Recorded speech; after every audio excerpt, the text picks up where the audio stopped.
오늘 우리에게 주신 하나님의 말씀은 역대상 23장 1절에서 6절까지의 말씀입니다. 다윗이 나이가 많아 늙음에 아들 솔로몬을 이스라엘 왕으로 삼고 이스라엘 모든 방백과 제사장과 레위 사람을 모았더라. 레위 사람은 30세 이상으로 계수하니 모든 남자의 수가 3만 8천 명인데 그 중에 2만 4천 명은 여호와의 성전의 일을 보살피는 자요 6천 명은 관원과 재판관이요 4천 명은 문지기요 4천 명은 그가 여호와께 찬송을 드리기 위하여 만든 악기로 찬송하는 자들이라. 다윗이 레위 아들들을 게르손과 그앗과 무라리에 따라 각 반으로 나누었더라. 아멘.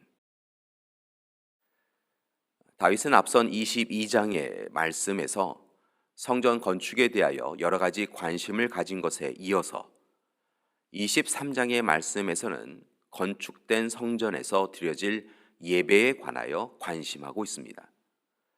이를 위해서 다윗은 23장에서 26장까지의 말씀에서 실제적인 준비를 구체적으로 서술합니다. 즉 레위인, 제사장, 찬양대, 문지기, 성전 곡관 담당장, 그리고 재판장에 대하여 논합니다.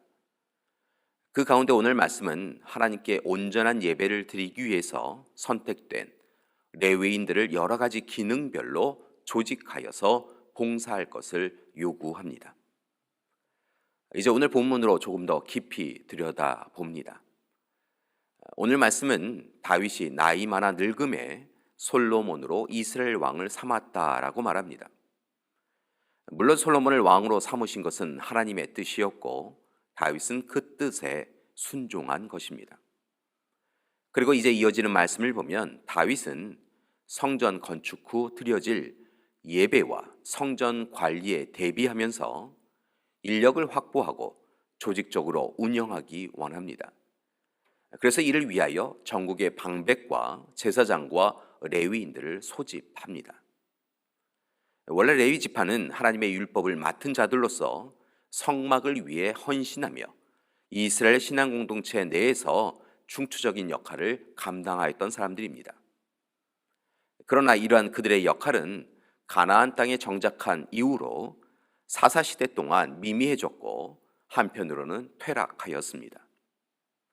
왜냐하면 레위인들이 그들의 역할을 제대로 감당하지 못하였을 뿐만 아니라 이스라엘 백성들이 하나님이 아닌 가나안 우상을 섬겼기 때문입니다. 다행인 것은 사무엘의 시대 이후로 사울과 다윗의 시대를 경험하며 여러 가지 어려움이 있었지만 이제 다시 레위인의 사명이 재점검되었습니다. 그래서 다윗은 전국의 레위인을 소집한 것입니다. 아마도 이 일은 다윗 왕 그의 생애 마지막 해에 있었을 것으로 생각하는데 그때 계수한 인원이 3만 8천 명이었습니다. 레위인들은 30세 이상부터 성전에서 봉사할 수 있었으며 50세까지 사역할 수 있었습니다.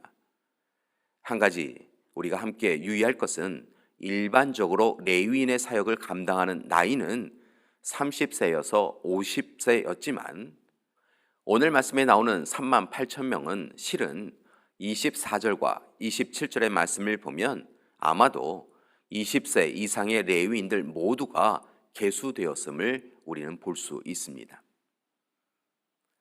다윗은 이제 성전에서 이루어질 성전 봉사가 이전의 성막 봉사보다는 쉬워져서 30세 이하의 젊은이도 가능할 것으로 본 듯합니다. 그래서 계수를 더한 것이지요. 그리고 특별히 당시 성전 건축을 위하여 많은 인력이 필요하였기 때문에 그렇게 나이를 줄인 것 같습니다. 다윗은 본격적으로 레위인의 사역을 분배합니다. 먼저 2만 4천에 해당하는 사람은 성전의 사물을 보살피게 합니다. 즉 성전을 건축하는 것을 감독하는 것만이 아니라 성전의 사물을 감당하도록 합니다. 특별히 2만 4천 명이 24교대로 1년에 2달씩 봉사하도록 하였습니다. 그리고 다른 기간에는 율법 연구나 기타 여러 직무를 담당하도록 하지요. 이어지는 말씀을 보면 레위인들은 성전 봉사만이 아니라 국가의 행정 요원으로서도 일을 감당하였습니다. 즉 6,000명은 유사, 즉 서기관의 역할과 재판을 위하여 율법을 해석하는 일을 감당합니다. 5절을 보면 4,000명은 문지기 역할을 감당합니다. 이들은 성전 곡간을 관리하기도 합니다. 또 다른 4,000명은 찬양대원들이었습니다. 이들은 아삽, 헤만, 여두둔의 자손들로서 돌아가며 찬양의 직무를 감당하였습니다. 그들은 재금, 비파, 수금을 사용하여서 하나님을 찬양합니다. 6절의 말씀을 보면 다윗은 이 모든 일을 위하여 레위 족속을 게르손, 그앗, 무라리의 혈통을 따라 24교대로 구분하였습니다. 그리고 실제로 솔로몬 때에 철저히 이행되었습니다. 재미있는 점은 이후 이스라엘 역사를 보면 다윗이 세운 이 제도를 잘 지켜간 때에는 종교적, 영적으로 건강할 때였고, 그렇지 않은 때에는 하나님의 징계를 받았던 것을 봅니다. 그래서 에스라와 느헤미야처럼 포로기 이후에 회복의 때에도 무엇보다 성전 회복, 부흥운동과 함께 이 제도를 다시 온전히 세워간 것을 우리는 역사 가운데 볼 수 있습니다. 그리고 레위인들은 하나님의 영광을 위하여 헌신하고 섬깁니다. 교회 여러분, 이 시대 교회는 여러 직분자들이 있습니다. 교회는 다양한 사역자들이 존재합니다. 그리고 귀한 분들의 헌신과 섬김, 연대와 지지와 후원을 통하여 교회는 교회다워지는 것이지요.